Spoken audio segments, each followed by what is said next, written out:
Já pararam para pensar como é que um império, um dos maiores da história, conseguia governar territórios a milhares de quilómetros de distância? É uma pergunta fascinante, não é? Hoje vamos espreitar a resposta, focando-nos num caso de estudo muito nosso, a província da Lusitânia. E acreditem, o modelo de administração que eles montaram por cá é mesmo impressionante. Pois é, a questão é mesmo essa. Imaginem só o desafio. Como é que se faziam chegar ordens, como é que se aplicavam leis a uma distância tão brutal de Roma? Não era nada, mas mesmo nada fácil. Mas os romanos? Ah, os romanos tinham um sistema, e era um sistema muito bem pensado. E na Lusitânia, a resposta a este desafio não foi de todo o improviso. Pelo contrário, era um método super deliberado que assentava em duas ideias-chave. Primeiro, a autoridade direta, a vir direitinha do topo. E segundo, uma organização do território que era, bem, puramente estratégica. Ok, então, teoria é uma coisa. Mas como é que isto funcionava na prática? Para percebermos mesmo o sistema, o melhor é começar por cima, pelo topo da pirâmide de poder aqui na província. A pergunta é simples: quem é que mandava?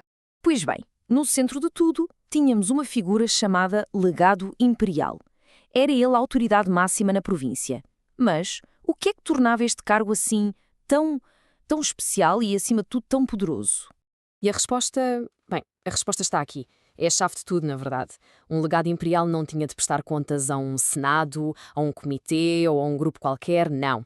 Ele respondia a uma e só uma pessoa, o próprio imperador. Era uma linha de comando, direitíssima, clara e inquestionável.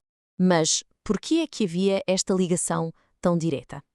O que é fascinante é perceber que esta estrutura não foi obra do acaso, de maneira nenhuma.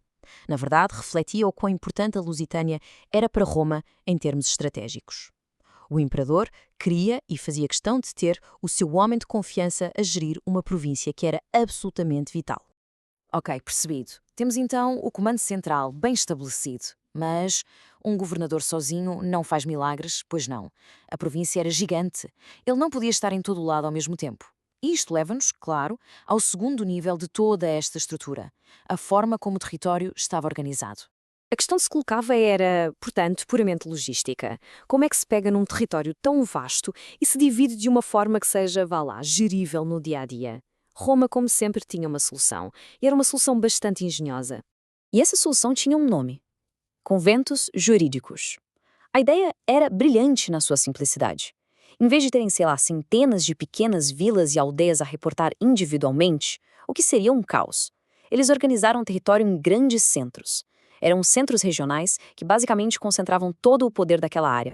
No caso específico da Lusitânia, esta organização foi feita em três grandes centros, ou seja, três conventos. Tínhamos o Emeritense, o Pacense e o Scalabitanense. Pensem neles como se fossem o coração administrativo e judicial de cada uma das suas grandes regiões.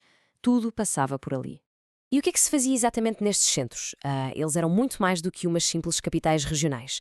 Muito mais. Eles centralizavam bem tudo o que era realmente importante. A justiça, a administração civil, até a recolha de impostos. Era aqui, nestes conventos, que a lei e a ordem de Roma se tornavam reais e palpáveis para a população local. Muito bem.